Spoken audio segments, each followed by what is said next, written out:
selamat datang di podcast Hukum Bicara dengan saya Wirahayu Landari dengan NIM 330302300014 dan teman saya Zahra Zainul Hayati dengan NIM 3303023311. Kami mahasiswa dari Hukum Tata Negara Fakultas Syariah Universitas Islam Negeri Salatiga Angkatan 2023. Tugas ini kami buat untuk memenuhi tugas UTS mata kuliah Teknik Konsultasi dan Bantuan Hukum.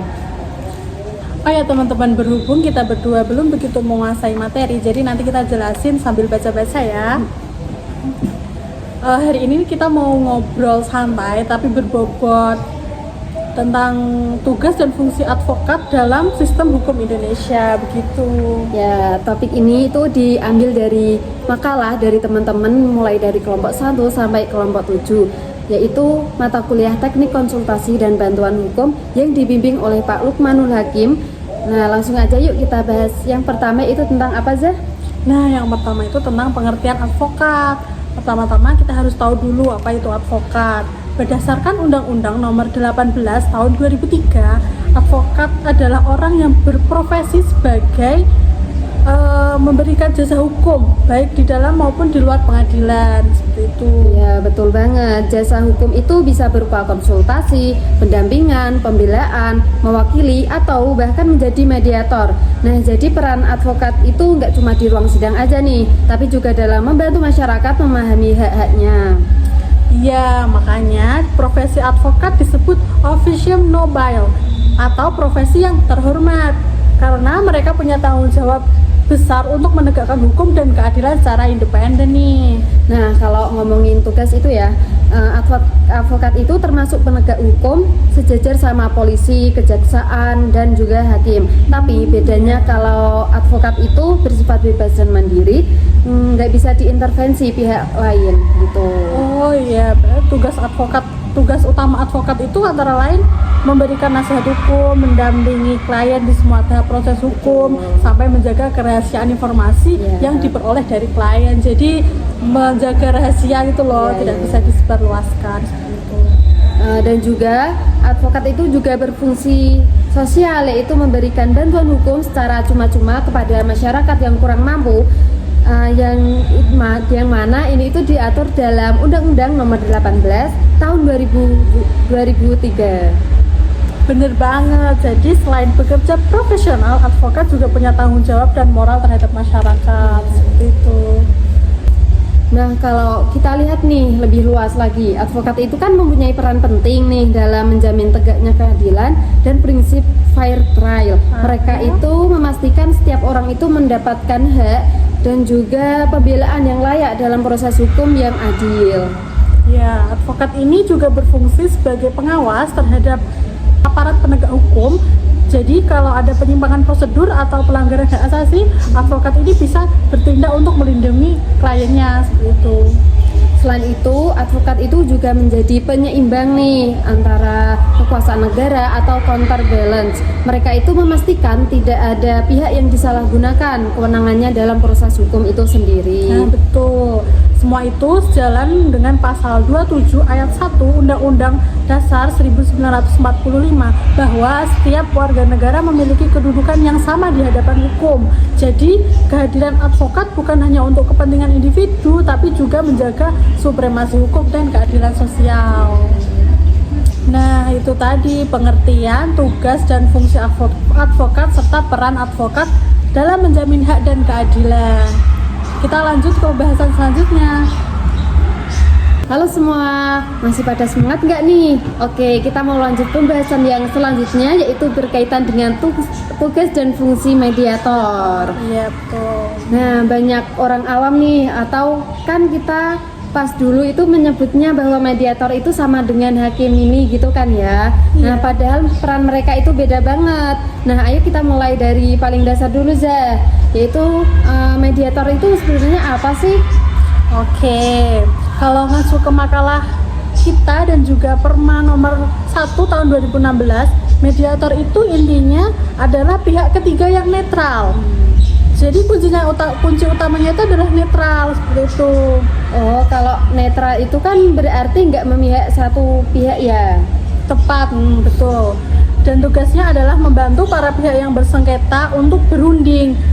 Dia nggak punya wewenang untuk memutus atau memaksakan penyelesaian. Jadi dia bukan hakim, dia cuma fasilitator gitu. Oh, jadi putusan akhirnya itu tetap di tangan para pihak gitu, yang berkonflik itu sendiri ya. Mediator itu cuma menjembatani komunikasi mereka yang mungkin udah buntu pikirannya nih, gitu kan? Nah, betul. Terus siapa saja sih yang bisa jadi mediator? Apa harus hakim? Nggak harus hakim sih. Di makalah kita itu dijelasin bahwa ada dua jenis mediator nih. Yang pertama yaitu mediator dalam nih. Ini maksudnya hakim? Iya, bisa hakim, tapi harus diingat nih, hakim yang bisa menjadi mediator itu bukan hakim yang menangani perkara pokoknya, harus hakim lain yang ada sangkut pautnya biar tetap netral. Selain itu, hakim itu juga bisa dari pegawai pengadilan non hakim, yang penting itu punya sertifikat mediator. Oke, itu yang di dalam pengadilan. Jenis kedua? Nah, yang jenis kedua itu ada mediator dari luar pengadilan. Nah, ini itu bisa dari kalangan profesional, akademisi, ataupun praktisi hukum lainnya. Yang penting ya tadi harus mempunyai sertifikat mediasi yang terakreditasi oleh Mahkamah Agung gitu. Oh, jadi kuncinya itu adalah sertifikasi ya? Ya. Nggak bisa sembarangan orang gitu kan? Ya, karena yang mempunyai sertifikasi itu sudah terlatih dan teredukasi. Sekarang kita masuk ke intinya nih. Apa sih yang sebenarnya dikerjakan oleh mediator? Apa saja tugas-tugasnya gitu? Nah, tugasnya ini tuh banyak dan krusial banget. Di makalah kita dirinci beberapa poin penting. Pertama, mediator itu harus melakukan diagnosa konflik. Lah, kayak dokter aja ya mendiagnosa gitu. Iya, hampir mirip itu. Dia harus paham dulu akar permasalahannya apa, siapa yang terlibat, apa yang jadi latar belakangnya. Dia harus menelaah gugatan yang mungkin tanya jawab dulu sama para pihak seperti itu. Oh, lah kalau setelah didiagnosa itu selanjutnya ngapain? Terus dia itu menyusun agenda. Proses mediasi ini akan ada batas waktunya. Menurut Perma itu 40 hari kerja dan bisa diperpanjang. Jadi mediator harus ngatur jadwal pertemuan, apa yang mau dibahas biar efektif. Oh, dan yang paling penting itu kan pasti pas di pertemuannya itu kan. Pasti tugas utamanya adalah memperlancar dan mengendalikan komunikasi. Seringkali para pihak itu udah emosional gitu loh, udah nggak bisa ngobrol baik-baik. Mediator inilah yang jadi penengah seperti itu, memastikan komunikasi tetap 3 arah, penggugat, tergugat, dan mediator. Gitu. Dia juga ngebimbing proses tawar-menawarnya kan ya? Betul, jadi dia itu membimbing untuk tawar-menawar dan kompromi. Mediator harus bisa mengarahkan para pihak dari yang awalnya keras. Pokoknya mau saya ini, jadi kebutuhan kita sebenarnya apa, seperti itu. Dia bantu cari win-win solution, jadi seperti itu. Sampai akhir gitu. Mediator membantu para pihak merumuskan kesepakatan perdamaian secara tertulis. Wah, ternyata berat juga ya tugasnya. Iya, memang berat. Itu tadi tugas dan task listnya. Sekarang kita bedah fungsinya. Ini lebih ke peran filosofinya, seperti itu. Kalau di makalah kita itu fungsi utamanya kan yaitu memperbaiki kelemahan komunikasi dan mendorong terciptanya suasana yang kondusif. Nah, intinya itu bikin suasana adem dulu nih biar bisa negosiasi gitu. Ada juga teori menarik dari Lon L. Fuller yang disebut di makalah. Dia nyebut 7 fungsi mediator. Aku suka banget beberapa istilahnya. Apa tuh? Misalnya mediator sebagai katalisator atau katalis. Cuma dengan kehadiran dia aja itu bisa mendorong suasana yang konstruktif dan diskusi. Untuk diskusi seperti itu. Keren banget ya. Ada lagi nggak? Ada dong. Sebagai penerjemah atau translator, ini bukan menerjemahin bahasa tapi menerjemahin maksud dan kepentingan satu pihak ke pihak lain pakai bahasa yang lebih bisa diterima, bisa nggak salah paham gitu loh. Oh iya, itu penting banget sih karena kan biasanya ada masalah itu cuma karena salah komunikasi gitu kan ya? Iya, terus ada satu lagi yang unik nih, mediator sebagai agen realitas. Maksudnya? Nah, mediator ini bantu menyadarkan salah satu pihak kalau tuntutan atau keinginan mereka itu mungkin nggak realistis atau nggak masuk akal gitu kalau dibawa ke pengadilan. Jadi diajak melihat kenyataan gitu loh. Wah, ternyata peran mediator itu dalam banget ya. Nggak cuma duduk di tengah itu terus bilang ayo damai gitu. Iya, jauh lebih kompleks dari itu. Jadi kesimpulannya, Wi, kesimpulannya itu mediator adalah penengah netral yang bersertifikat. Dia nggak memutuskan perkara, tapi berfungsi sebagai fasilitator, katalisator, dan bahkan penerjemah kepentingan gitu. tujuannya itu agar para pihak bisa menemukan solusi mereka sendiri secara damai, efektif, dan efisien. Yaps, mungkin itu dulu dari kami. Semoga obrolan kami ini bisa kasih pencerahan ya buat sobat hukum berbicara semuanya tentang betapa pentingnya peran mediator dalam penyelesaian sengketa. Sampai jumpa di next video. Halo sobat hukum, kembali lagi di Hukum Bicara. Kali ini kita akan bahas makalah baru kita nih yang berjudul Paralegal dan Konsultasi Hukum. Oke. Nah, dua profesi ini sering dianggap sama, padahal beda banget kan? Ya beda banget. Ayo kita kupas tipis-tipis nih, mulai dari paralegal dulu. Kalau dari makalah kita, paralegal itu intinya apa sih, Zah? Jadi gampangnya paralegal itu adalah seseorang yang paham hukum tapi dia bukan advokat. Dia jadi kayak jembatan antara masyarakat khususnya yang kurang mampu nih dengan sistem hukum. Oh, jadi dia itu kayak bantu kasih informasi gitu kan ya tentang dasar hukum, kayak asisten hukum gitu. Tepat. Dia bantu di luar pengadilan atau non ligitasi. Keberadaan mereka diakui di Permen Hukum HAM nomor 3 tahun 2021. Mereka garda terdepan buat masyarakat yang butuh bantuan hukum tapi nggak harus kemana gitu. Oke. Tapi nggak tahu harus kemana gitu. Oh, oke. Paralegal itu sama dengan non advokat, fokus di bantuan hukum, non litigasi untuk masyarakat. Nah, kalau sekarang kalau konsultan hukum itu apa? Nah, kalau konsultan hukum itu lebih ke profesional. Dia ngasih saran, pendapat, dan solusi hukum ke klien, bisa individu atau perusahaan. Oh, jadi lebih ke jasa profesi gitu ya? Ya, betul sekali. Makalah kita nyebut mereka ini seringnya advokat atau profesional hukum yang punya keahlian khusus. Misalnya di pasar modal atau bisnis. Mereka bisa jadi pendampingi di pengadilan tapi fokus utamanya memberi nasihat strategis. Jelas beda ya. Jadi kalau paralegal itu lebih ke akses keadilan sosial, kalau konsultan hukum itu lebih ke jasa hukum profesional gitu. Iya, sederhananya seperti itu. Paralegal bantu masyarakat yang terpinggirkan. Konsultan hukum bantu klien atau seringnya komersial dengan masalah hukum yang kompleks. Gitu. Tapi intinya kedua-duanya itu penting gitu ya kan? Penting banget. Keduanya sama-sama berkontribusi meningkatkan akses keadilan di Indonesia. Cuma dengan cara dan segmen yang berbeda. Oke sip, pembahasan singkat padat dan semoga jelas ya buat sobat hukum. Oke, kita lanjut ke part selanjutnya. Halo sobat hukum, selamat datang lagi di Hukum Bicara. Nah, kali ini kita itu akan ngobrolin materi yang sangat esensial nih buat profesi hukum, yaitu tentang kode etik advokat. Betul Dwi, kita mulai dari prinsip dasarnya. Apa yang membuat advokat itu disebut officium nobile, profesi terhormat. Nah, kode etik advokat itu mewajibkan mereka menjunjung tinggi dua prinsip utama, yaitu yang pertama integritas, yang kedua kemandirian.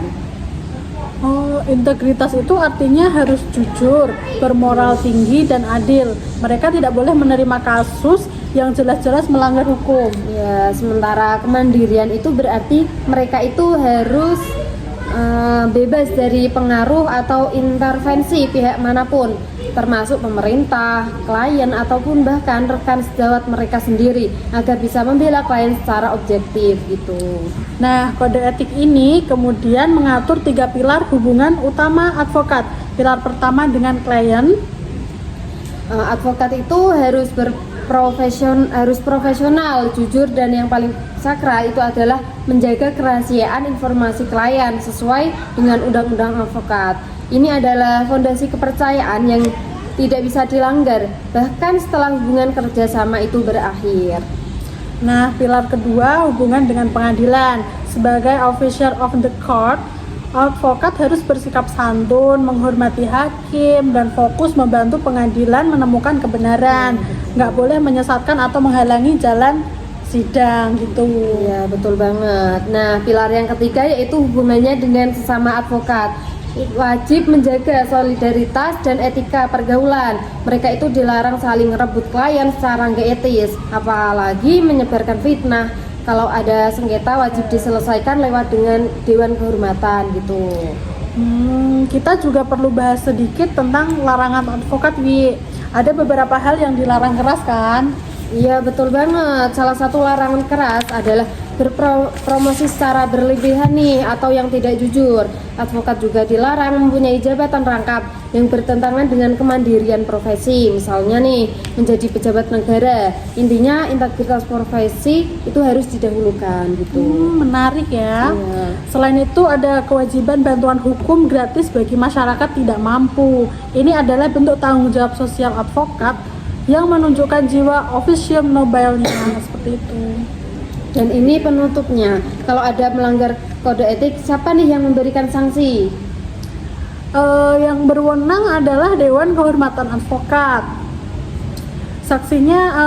Sanksinya bertingkat mulai dari teguran lisan, teguran tertulis, sampai yang terberat pemecatan sementara atau permanen dari profesi. Tepat banget. Jadi kode etik advokat itu menjaga integritas profesi, etika beracara, kemandirian, dan tanggung jawab sosial mereka demi tegaknya hukum.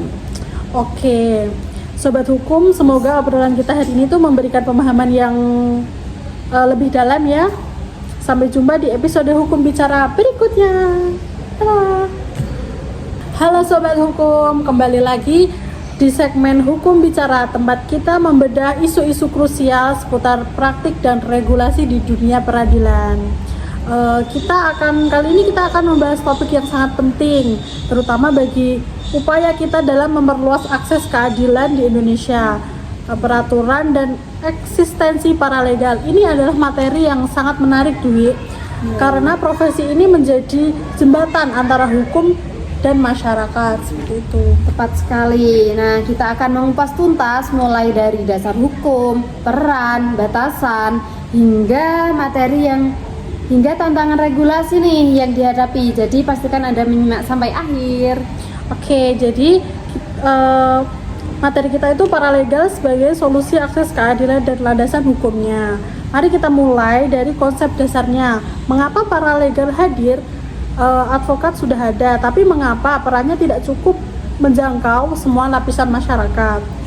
Jawabannya itu terletak pada keterbatasan geografis dan ekonomi.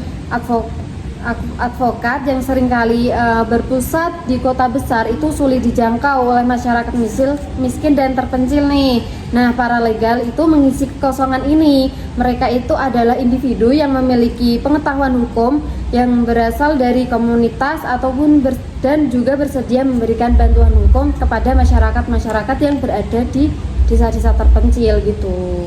Nah, penting untuk dicatat ya. Keberadaan mereka ini legal dan diakui negara. Payung hukum utamanya adalah Undang-Undang Nomor 16 Tahun 2011 tentang bantuan hukum. Pasal 10 UU secara eksplisit menyebutkan bahwa bantuan hukum dapat diberikan oleh advokat maupun paralegal yang bernaung di bawah organisasi bantuan hukum atau OBH. Nah, dan regulasi itu juga disempurnakan oleh Peraturan Menteri Hukum dan HAM Nomor 3 Tahun 2021 tentang paralegal dalam pemberian bantuan hukum. Permenkumham ini ibarat panduan teknis yang merinci siapa itu paralegal, bagaimana syarat pendaftarannya, dan juga yang terpenting apa saja sih kewenangan yang mereka miliki gitu. Jadi secara definitif paralegal adalah individu yang direkrut, dilatih, dan berada di bawah naungan OBH, bertugas memberikan bantuan hukum bagi penerima bantuan hukum. Status mereka sah secara hukum asalkan terdaftar. Nah, agar tidak tumpang tindih nih dengan advokat, Permenkumham nomor 3 tahun 2021 dengan jelas membatasi tugas paralegal pada ranah non-litigasi. Apa saja kegiatan non-litigasi yang boleh mereka lakukan? Kira-kira apa nih? Nah, jadi ada 5 fokus utama. Yang pertama, penyuluhan hukum, yaitu memberikan informasi dan edukasi dasar tentang hak dan kewajiban hukum. Yang kedua, konsultan hukum, yaitu memberikan nasihat hukum awal, membantu klien memahami duduk perkara mereka. Dan yang ketiga itu investasi fakta, atau mengumpulkan data dan informasi terkait kasus di luar pengadilan. Dan yang keempat, mediasi dan negosiasi, atau mendampingi klien dalam proses penyelesaian sengketa di luar pengadilan. Dan yang terakhir itu penyusunan dokumen hukum sederhana, atau seperti surat somasi atau surat kuasa sederhana asalkan tidak mewakili di pengadilan. Paralegal itu juga dilarang keras untuk beracara di pengadilan. Mereka itu tidak boleh bertindak sebagai kuasa hukum dalam proses litigasi. Batasan ini sangat penting untuk menjaga integritas profesi hukum advokat, sekaligus melindungi klien dari praktik hukum yang tidak kompeten di ruang sidang. Ya, selain batasan kewenangan, ada juga batasan etika. Paralegal wajib menjunjung tinggi etika, menjaga kerahasiaan klien, dan bertanggung jawab penuh kepada OBH yang menaungi mereka. Mereka bukan pekerja mandiri, melainkan perpanjang tangan dari OBH. Jadi kita lanjut ke tantangan dan regulasi resiko hukum di lapangan. Meskipun regulasi ini sudah ada, implementasinya di lapangan itu masih menghadapi tantangan yang serius. Nah, apa sih tantangannya? Yuk kita simak. Jadi tantangan yang pertama adalah pengakuan formal di tingkat aparat. Seringkali paralegal kesulitan mendapatkan pengakuan atau akses yang sama dengan advokat saat berhadapan dengan polisi, jaksa, atau instansi pemerintah daerah. Kurangnya pemahaman aparat tentang Permenkumham nomor 3 tahun 2021 menjadi penghalang. Nah, tantangan yang kedua adalah keterbatasan pendanaan dan keberlanjutan. Banyak dari OBH dan paralegal yang mengandalkan dana dari APBN melalui Undang-Undang Bantuan Hukum yang terbatas. Nah, ini tuh mempengaruhi kualitas pelatihan dan motivasi paralegal karena banyak yang bekerja secara sukarela atau dengan insentif minim gitu. Lalu kita tidak bisa mengabaikan risiko hukum jika paralegal melanggar batas kewenangan atau kode etik. Implementasinya bisa fatal. Apa konsekuensi terberatnya? Nah, konsekuensi terberatnya itu selain sanksi etik dari OBH seperti pencabutan adalah sanksi pidana. Jika paralegal nekat beracara di pengadilan nih dan menimbulkan kerugian, maka mereka itu bisa dianggap melakukan praktik hukum ilegal atau illegal practice of law dan dituntut pidana. Nah, ini menggarisbawahi pentingnya pengawasan ketat dari OBH itu sendiri. Lalu sebagai mahasiswa hukum nih, apa rekomendasi kita agar peran paralegal ini bisa lebih optimal? Nah, berdasarkan analisis makalah yang sudah teman-teman buat, itu ada 3 saran utama nih untuk menguatkan regulasi dan peran. Yang pertama yaitu menguatkan regulasi setingkat undang-undang. Yaitu pemerintah itu perlu meninjau ulang Undang-Undang Bantuan Hukum agar peran paralegal itu mendapatkan kepastian hukum yang lebih kuat, bukan hanya melalui Permenkumham. Nah, ini itu memberikan perlindungan hukum yang lebih tinggi. Nah, yang kedua yaitu peningkatan standar akreditas dan pelatihan. Jadi OBH itu wajib meningkatkan kualitas pelatihan dan pengawasan. Ini penting juga untuk menjaga kompetensi dan etika paralegal, memastikan mereka tidak melampaui batas kewenangannya. Yang ketiga yaitu sosialisasi lintas sektoral. Nah, di mana regulasi paralegal ini harus disosialisasikan secara masif kepada seluruh aparat penegak hukum dan pemerintahan daerah agar mereka itu mengakui dan memfasilitasi peran paralegal di lapangan. Benar, jadi dengan sinergi regulasi yang kuat, paralegal yang terlatih dan kepercayaan masyarakat, kita bisa mewujudkan sistem bantuan hukum yang benar-benar efektif dan merata di seluruh pelosok Indonesia. Oke teman-teman, di part ini kita akan membahas topik yang sering menjadi pertanyaan sekaligus sensitif gitu, atau gimana ya, pertanyaan itu agak sedikit gimana ya, sensitif lah, yaitu honorarium atau imbalan jasa dari 3 profesi kunci, yaitu advokat, paralegal, dan mediator. Bagaimana sih regulasi dan etika yang mengaturnya?